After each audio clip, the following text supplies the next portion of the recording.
आप कभी जब घर में झगड़ा हो किसी का, तो आपसे मेरी प्रार्थना है कि उस झगड़े को रोकने का प्रयास कीजिए। रिश्तों में कैंची चलाने से पहले सुई चलाना चाहिए।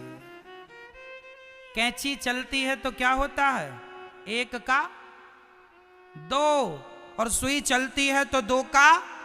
हाँ, रिश्तों में कभी कैंची ना चले, रिश्ते में जब चले सुई बन करके जोड़ने का काम करना है, कैंची बन के तोड़ने का काम। पति पत्नी का झगड़ा है तो माता पिता को, सास ससुर को मिलजुल करके पति पत्नी में सुलह करानी चाहिए। लेकिन आजकल के लोग सुलह कराने की जगह और पति पत्नी को भड़का देते हैं। लड़के का पक्ष लड़के के माता पिता, लड़की की माता पिता, तू यहां आ जा, मैं तेरी तरफ से हूं। लो, रूस यूक्रेन की तरह युद्ध चालू, यहां से परमाणु हमला, वहां से मिसाइल दागी गई, पत्नी की तरफ से एक मिसाइल दागी गई, खबरदार शकल न दिखाना। तो पति की तरफ से परमाणु दागा गया, अपने बाप की बेटी है तो वापस मत आ जाना। लो भैया, महाभारत चालू। जरा से तुम्हारी ना समझी, जरा सी मूर्खता के कारण। इसलिए जब भी महाभारत की स्थिति बने तो पहले शांति का प्रस्ताव होना चाहिए। महाभारत युद्ध के पहले भगवान कौन सा प्रस्ताव लेके गए मेरी मां? जोर से बोलो मैया। तो आप लोगों में भी जब झगड़ा होगा तो पहले कौन सा प्रस्ताव आप लोग रखते हैं कि नहीं? शांति प्रस्ताव रखते हैं कि नहीं? पति पत्नी का झगड़ा हो तो पहला कौन सा प्रस्ताव? किसकी ओर से? किसकी ओर से? अब मैं बताता हूं किसकी ओर से। यदि पति पत्नी में झगड़ा हो और यदि पति ने पत्नी को सॉरी कह दिया तो मैं मानता हूं कि यह पति बहुत समझदार है। और पत्नी ने सॉरी कह दिया पहला, जो पहला सॉरी कहेगा, जो अपनी गलती स्वीकार करके और उस गलती को भूल जाए, अरे गलती नहीं है तो भी तुम्हारी पति पत्नी है, काहे झगड़ा कर रहे हो, जो आदमी पहला सॉरी बोलेगा वही उस घर में सबसे बड़ा समझदार माना जाएगा, और जो बाद में सॉरी बोलेगा वो उस घर में सबसे बड़ा मूर्ख है। अब बताओ, लड़ना झगड़ना अच्छा है कि शांति के प्रस्ताव से जीवन भर रहना अच्छा है? बोलो क्या सही है? छोटी छोटी अकड़, छोटा छोटा अहंकार लिए आदमी लड़ता रहता है। पति पत्नी के झगड़ों में महीना बीत जाता है जबकि कोई बात नहीं है। इसलिए मेरी मां, इन बातों में कोई दम नहीं है। भगवान शांति दूत बन के गए। आप भी शांति प्रस्ताव अपनी ओर से रख लो, समझदारी का परिचय दो। सामने वाला मूर्ख है तो उसे मूर्ख रहने दो, तुम तो समझदार हो।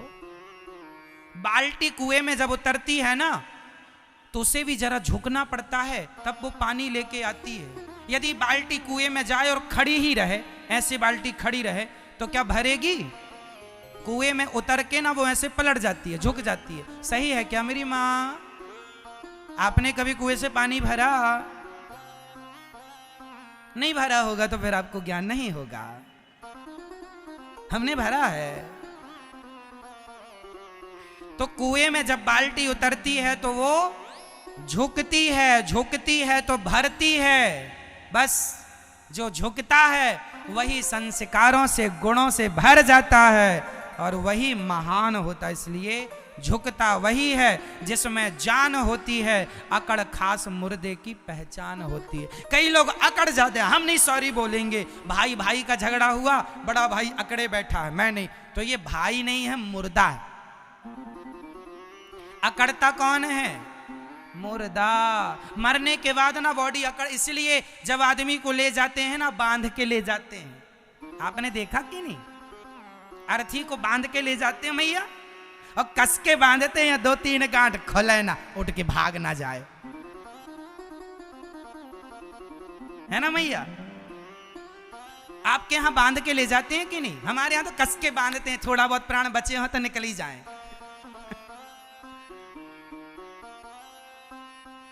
तो रस्सी से कस के बांधते हैं।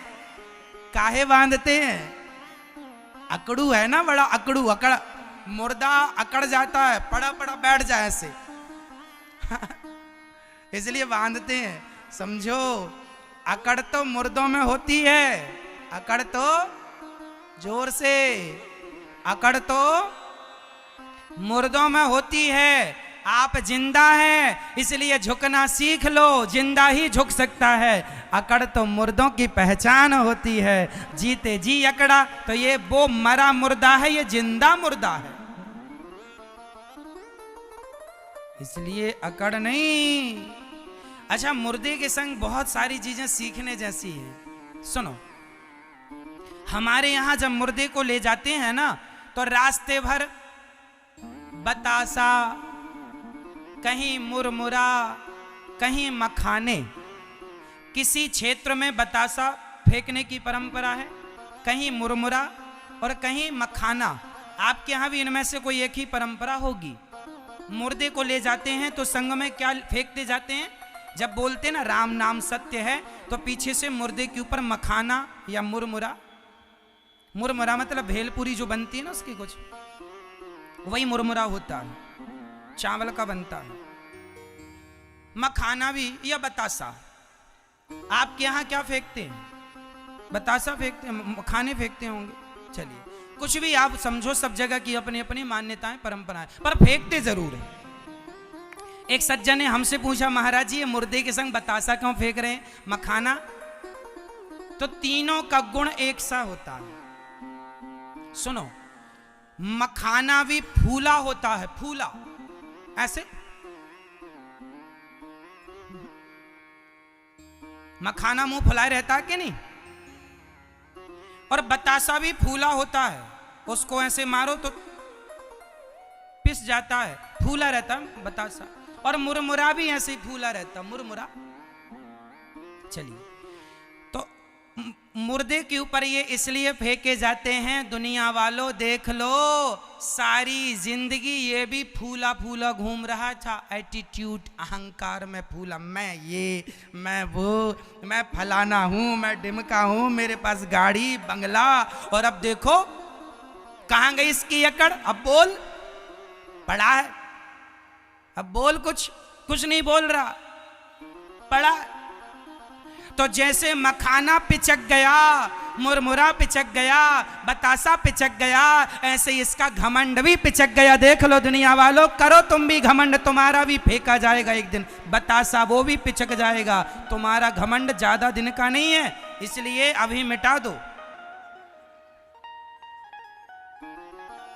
सही है। एक चीज और फेंकी जाती है मुर्दे के ऊपर,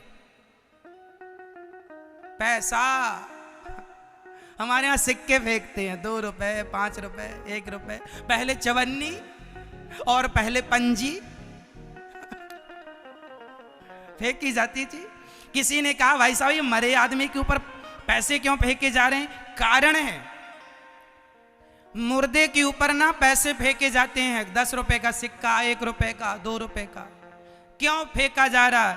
अरे भाई मुर्दे राम, मुर्दे उठो। सारी जिंदगी पैसा समेटते रहे, पत्नी को समय नहीं दिया, बच्चों को संस्कार नहीं दिया, अच्छी बातें नहीं की, पैसा समेटते रहे, मर गए समेटते समेटते। अब तुम्हारी छाती पे पैसे पड़े हैं, दम है तो उठा लो। अब नहीं उठाएगा, सारी जिंदगी उठाया पैसा पैसा, धन धन धन। कब तक समेटा धन? जब तक निधन नहीं हो गया। धन धन धन निधन, धन धन कब तक? कब तक? रोज आया धन धन धन धन, आखिरी में आया निधन। ये आदमी की पूरी यात्रा धन से शुरू करता है, निधन में जाके रुक जाता है। निधन हो गया। धन में एक ही अक्षर तो जोड़ा, नी, निधन। तो मैया आप लोगों के ऊपर भी बरसाएंगे पैसा, इसलिए पैसा ना समेटो मेरी माँ। पैसा तो मरे पे भी बरसता है। राम नाम का धन ही कमा लो, ये सबसे बड़ा धन। पायो जी मैंने राम रतन धन पायो, पायो जी मैंने, ये असली धन है। ये तो कमाया नहीं, टुकड़े समेटते रहे। टुकड़े तो मरने पर भी बरसेंगे, उसके लिए परेशान होने की जरूरत है ना मैया? इसलिए मरे आदमी से भी आप बहुत कुछ सीख सकते हैं। इसलिए अब आपको ध्यान से सुनना होगा। महाभारत का युद्ध हुआ, महाभारत केवल अहंकार के कारण हुआ। यदि पांडवों को उनका अधिकार दे दिया जाता, 5 गांव मांगने आए थे भगवान, दे दिए जाते तो क्या युद्ध होता? कदापि ना होता। इसलिए जिसका जो अधिकार है उसे दे दिया जाए। और हाथ जोड़ के कहता हूं, किसी दूसरे की संपत्ति पे गलत निगाहें ना रखना, गंदी नियत ना रखना। 1 इंच 2 इंच 5 इंच 1 एकड़ 2 एकड़ 5 एकड़ के लिए लोग लड़ते हैं और लड़के नष्ट हो जाते हैं। जमीन जायदाद के लिए ही तो महाभारत हो गया। आजकल के भाई ऐसे हैं, हड़प लेते हैं दुर्योधन जैसे लोग। आज का भाई ना अपने भाई की संपत्ति हड़प लेता है। ये भाई कौन सा भाई है? दुर्योधन भाई है। फिर ऐसों के संग ना महाभारत लड़के इसको मारना ही ठीक है। क्यों जी? कोर्ट कचहरी से ऐसा नहीं कि आप लोग गदा से मारने लगो, परंतु अपने अधिकार के लिए लड़ना चाहिए। मेरी माँ, ये आजकल ना मैं देखता हूं समाज में, आज भाई भाई का सगा नहीं है। कितने भाई आज कोर्ट कचहरी में अधिकाधिक केस भाई भाइयों के लड़ रहे हैं लोग। भाई से विवाद, प्रॉपर्टी। अरे तुम भाई भाई हो, एक थाली में खाया करते थे, एक शर्ट को दोनों मिल बांट के पहन लिया करते थे। अब समझदार हो गए हो तो बैठ के विवाद निपटा लो भैया। आधी तुम ले लो, आधी हम ले लें। हम कोई अलग अलग, एक ही बाप का खून तुम दोनों के अंदर बह रहा है और तुम बताओ झगड़ा कर रहे हो। कोई विवाद नहीं है, फिर भी जरा सी समझदारी आ जाए तो कोई झगड़ा ना हो, और नहीं तो फिर तुम महाभारत तो लड़ ही रहे हो। युद्ध तब होते हैं जब समझदारी नहीं होती।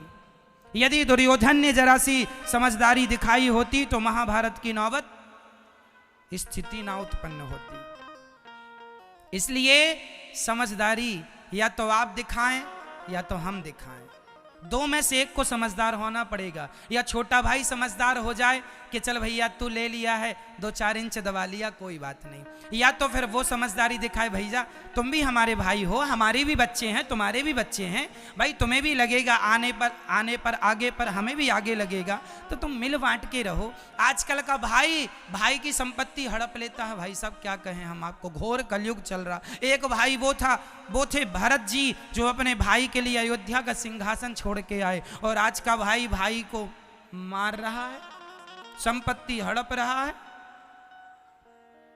देख तेरे संसार की हालत क्या हो गई भगवान, कितना बदल गया।